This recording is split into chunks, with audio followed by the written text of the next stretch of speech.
Welcome back to the office. I'm Dr. John with Gonstead Physical Medicine. Today we're going to talk about the 6 most common reasons why people develop sciatica.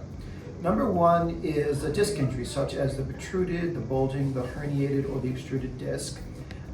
Reason number 2 is spinal stenosis. Reason number 3 is the degenerated disc disease. Number 4 is degenerated joint disease. Reason number 5 is something called piriformis syndrome. And reason number 6 is called spinal stenosis. Now, let's talk about the disc. So the disc is like a jelly donut. And this is the most common reason why people develop sciatica is a disc injury. And what happens is the disc is like a jelly donut. It has a soft interior called the nucleus pulposus. And it has these strong fibers that are called the annulus fibrosus. Now what happens is these annulus fibrosus fibers that are strong get weakened from the inside out. And what happens, that jelly material, the nucleus pulposus, actually displaces and moves. That's called a protruded disc. Now as that continues, as more stress is put on the spine, that protrusion will become a bulge. And you can see how that's bulging out. That's called a bulging disc. As that continues, it'll burst into the spinal canal, and that's called a herniated disc.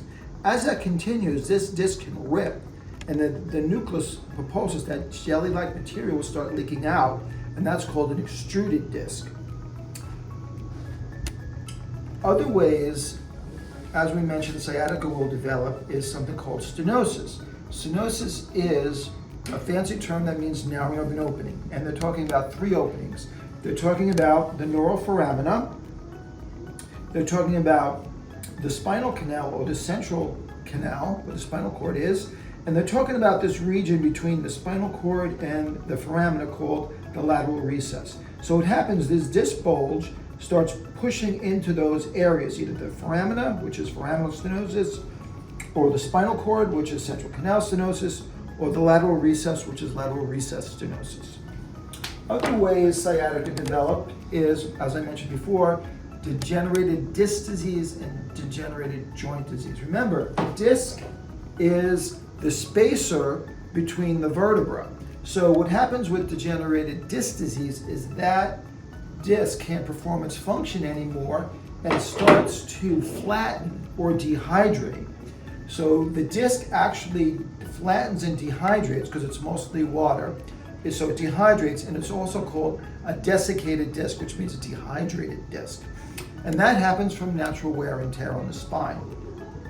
What also happens when the disc flattens is the body will lay down new osteophytes, these also called bone spurs and osteophytes, it's the same term. And why it does that is it's to protect the joint, but the joint starts to fuse, and once that starts to occur, this is called a disc osteophytic complex, because it has degenerated disc disease with the degenerated joint disease. And it puts pressure on these nerves in the lumbar spine, which will create sciatica, because the disc can't perform its function anymore of keeping the spaces between the bones, and the bones rub on each other, and it puts pressure on the sciatic nerve. Other ways sciatica can develop is something called piriformis syndrome. Now the piriformis is a thin, flat muscle that attaches the sacrum region of the pelvis here to the leg bone. So it attaches from the sacrum to the leg bone. It's a thin, flat muscle. Now what's interesting about the piriformis muscle is the sciatic nerve goes underneath it. So once the piriformis muscle gets tight, it inflames the sciatic nerve.